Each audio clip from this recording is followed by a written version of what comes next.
Welcome back to the channel. Today's video is going to be a February reading wrap-up. These are the books that I did finish and that I did enjoy to some degree. It was quite a mix this month, actually. Oh, last month, because it's March. Sorry. It was quite a mix last month. But let's get right into it, starting off with Sinful by Marie Lau. This is an indie author. I discovered her when I read her first book. It's Symphony of the Fallen Stars. Absolutely loved that story. It is like a Hades and Persephone's retelling, but in my opinion, it's a very different one, and I think that it was done beautifully, and it's a book that I have a lot of sentimental attachments to as well. It got me back into reading after a really long time. So I picked up Sinful. She released this one on February 11th, I believe. I wanted something like lovey-dovey in honor of Love Month, and I thought that this would be a great fit. It does read a little bit younger because you have kids that are in high school, but I still enjoyed it. I still enjoy, because I'm not reading about kids in high school and expecting them to act like 30-year-olds, right? I'm understanding and aware of the fact that they are younger, and therefore their decisions, the conversations, whatever, it fits them. So I really did enjoy the book. It gave me the same vibe that Vampire Diaries did. If you know me, I absolutely love that show. I didn't get to rewatch it last year, but I do want to rewatch it this year because I just miss Damon. It's just Damon. I just want to watch Damon pretty much. He's the only one that I loved that much. But this was really good. It doesn't have the typical happy ending. I think that the ending it does have is actually very beautiful, and I think it fits this story and the characters really, really well, especially considering what the characters went through. I think that the ending kind of like ties everything up nicely. It might not put the bow on top that we're used to, but I still thought it was beautifully executed, and I would highly recommend if you're looking for a romance book. Correct me if I'm wrong, because sometimes I think I put things in certain genres, but I could be 1000% wrong. This is about demons, so I want to say it's a supernatural romance, or is that paranormal? No, paranormal is ghosts. Why does it sound like that? We're done. I'm almost positive this is a supernatural romance, so I'm gonna put it in that category. Either way though, it's a really good romance, and it's by one of my favorite indie authors, of course. The next book that I read in February was Sunbringer. This one took me so long to read. This is the second book in the Fallen Gods series. It's a trilogy. I actually have the arc for the third book, Faithbreaker, which I'm really excited for. I haven't been able to finish it because I'm in a little bit of a slump right now, but Sunbringer, it's the middle book, and I don't have Godkiller on me, but this has a third of the tabs that Godkiller did. I just had a really hard time staying in the story. There's a really big portion of this that has our main characters. They're spread out. They're kind of all dealing with their separate conflicts. You got a little bit of their conflicts in Godkiller, things that you could kind of assume that each of them were gonna have to experience. But in book 2, Kissin is off over here dealing with her past, basically. And she's dealing with her past, but she's also trying her hardest to get back to Inara, who's over here dealing with her new reality now that she knows who she is and what she's capable of. Inara was so annoying. She was so whiny. Everything was a problem. Nobody loves her. Nobody cares about her. Nobody wants her around. All this stuff in her head, right? And she just never shut up about it. And it was really getting on my nerves, especially because we're in her perspective quite a bit in book 2. And then you have Elagast, who is kind of with Inara, but also at one point splits off and is doing his own thing and dealing with his relationship with Arin, the king, and kind of coming to terms with the things that he has done and the things he's gonna have to do in order to make things right, kind of. I just don't want to give anything away, especially because I haven't read the third book. So I don't know if by spoiling book 2 it would really, really spoil book 3, so I'm gonna stay away from those. But they were just split up for so long. They were split up for so long, and I just kind of lost hope a little bit that they were gonna come back together. And my favorite part of book 1 was the found family. It was when they were together. It's that cohesive unit that you kind of weren't expecting, and they're a weird mix of people, but I just really enjoyed it. And book 2 kind of took it away from me. The ending comes back together. I'm gonna say the last 25% of this book brought everything kind of back to a place where I felt comfortable, and I felt okay, yeah, I can definitely keep going with the series because it got rough there. It got a little drawn out. I wasn't having a great time, but ultimately the ending like brought my favorite people back together, and I don't know, like it didn't necessarily resolve anything, to be honest, in book 2, but it brought them back together. And that's all I cared about. If I'm being so freaking for real, I was just annoyed at how separated they were for so long. It honestly felt like the entire book, they were like all in their own worlds. And I'm like, okay, so just write a book for each character then. That doesn't make sense, which is why I'm not an author. The next book that I read in February, I finally completed the Bloodsworn Saga. This was so good, you guys. This was actually such a good series. Now, I didn't give The Fury of the Gods 5 stars, even though it's very much so deserving of 5 stars, but there were way too many losses, and one of them hit me entirely too hard. And I was like, I'm not gonna give you that half a star. I'm going to be petty, I'm going to be spiteful, and I'm gonna sit with it. I'm gonna be proud of it, because there's a loss that it honestly didn't even hit me. When he died, I didn't like fully, it didn't make me hurt, right? Like right away. It was when the people around him realized that he had died. Oh my goodness. And it literally was like a paragraph. Like he dies, he's taken down. There's a paragraph with a couple of reactions, and I lost it. Lost my mind. I couldn't stop crying. I was pissed. I was like, I don't want to finish this shit. I don't want to finish this book, this series.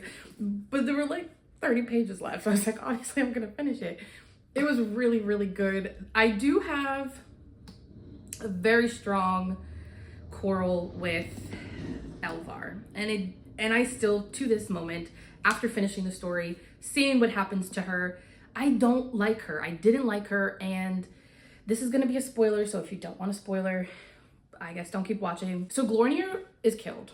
Glornir is Brekka's uncle, right? Brekka's dad died in book 1. That was like the first death. So for him and Orca to finally be together, they finally have that like family unit, which comes from the Bloodsworn, and then to have Glornir ripped away from him, it just killed me. I was like, he needed that father figure. I'm tearing up. Why?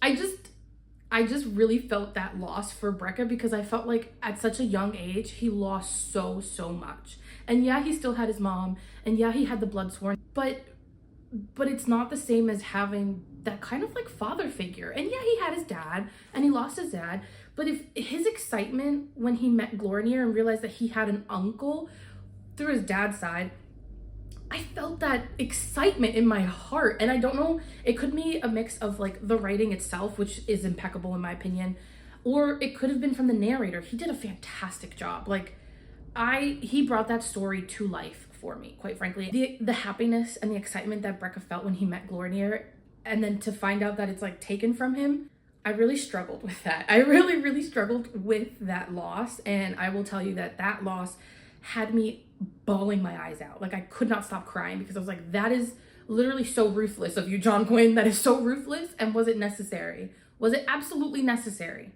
Is all I'm gonna say. Elvar is also killed in this book, and like, I haven't made a secret of it. I didn't like Elvar. I still don't like her. She's my least favorite character of like all time. Like she's up there on the top 5. She's on the list.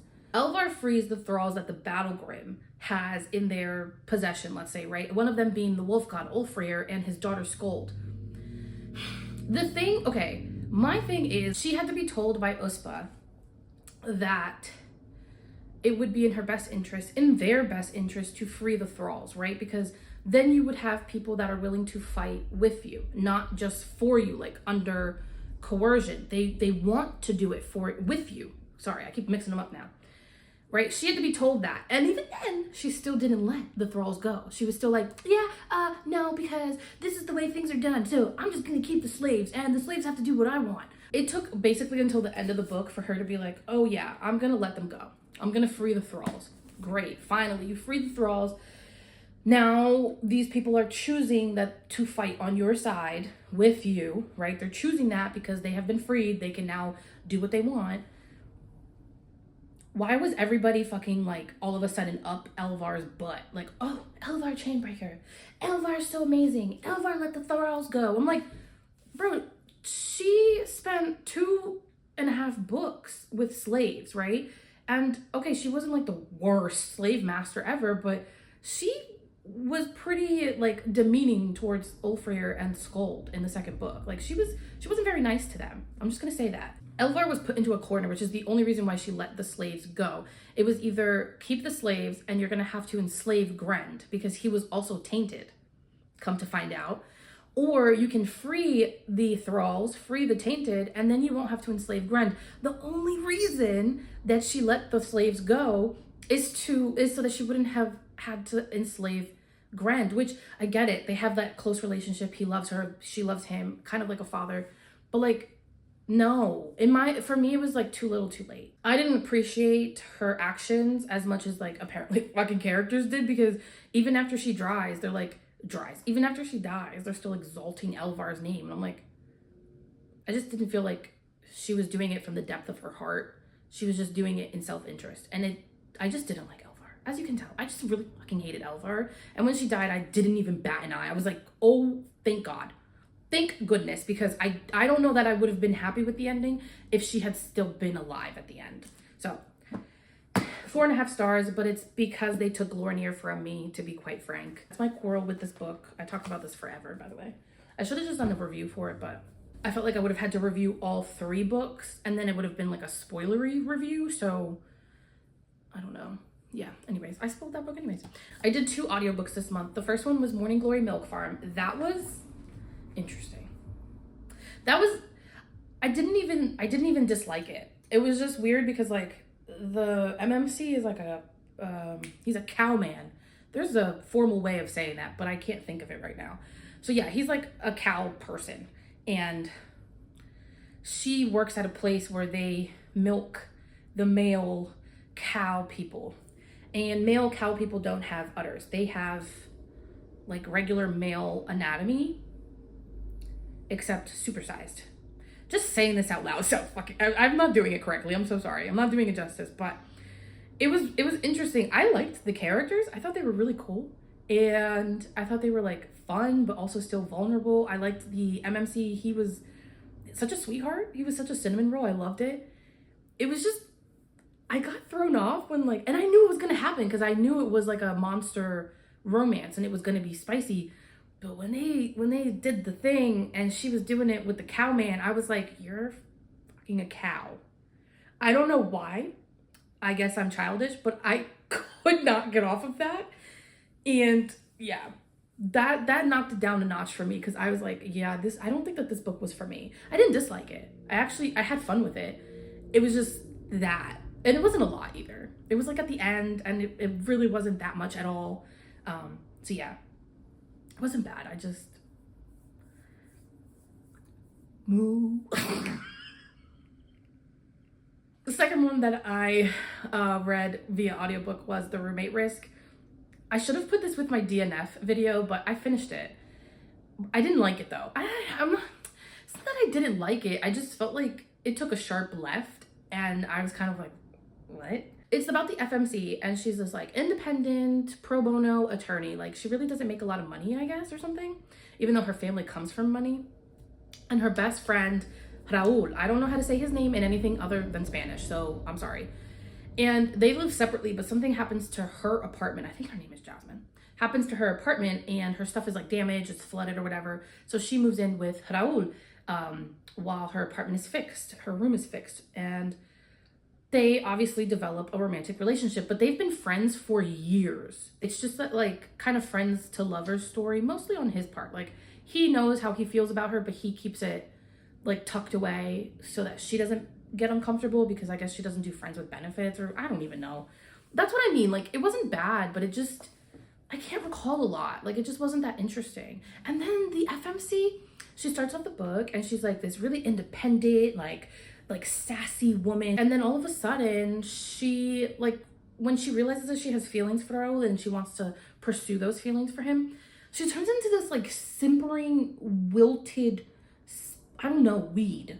Like she just loses all backbone, and it bothered me a lot, especially because I really liked her at the beginning of the story. And one of my biggest pet peeves when I'm reading is when characters like they shift in personalities in like a very drastic way that doesn't really fit the story. That bothers me so much because now I feel like I'm reading about somebody different.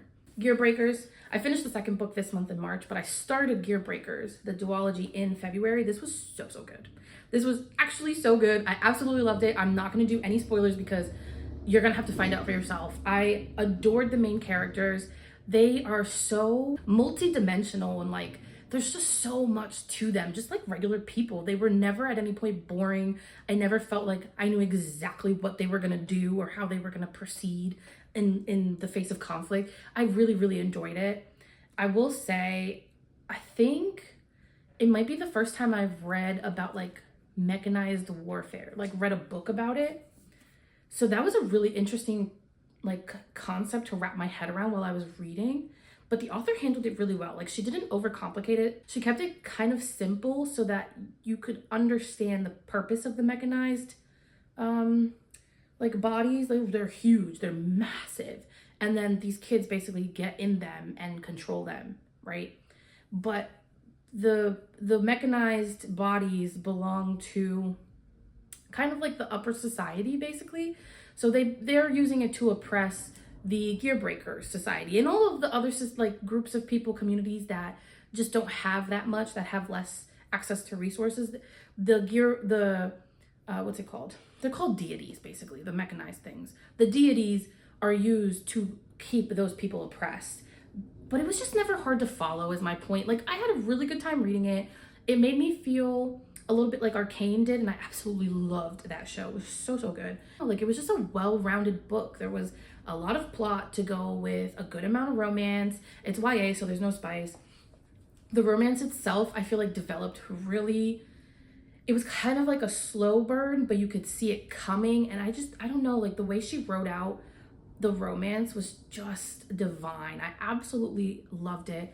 I would highly recommend if you're looking for like a YA, more sci-fi. If you're looking for a YA sci-fi with that like mechanized warfare, I loved it. And I was just looking for that like Kate and Vi dynamic and I got it. She delivered. So that was 5 stars. And then Prison Healer. Prison Healer was also 5 stars. This was so fucking good. I'm gonna say at the very beginning, it was like a little info dumpy as far as like world building, character introduction. It was like a little bit much and I was like, well, I don't know if I'm gonna like this. But then all of a sudden it picked up. It picked up and it never put it back down. I was yoked up the entire time I was reading. And then the ending.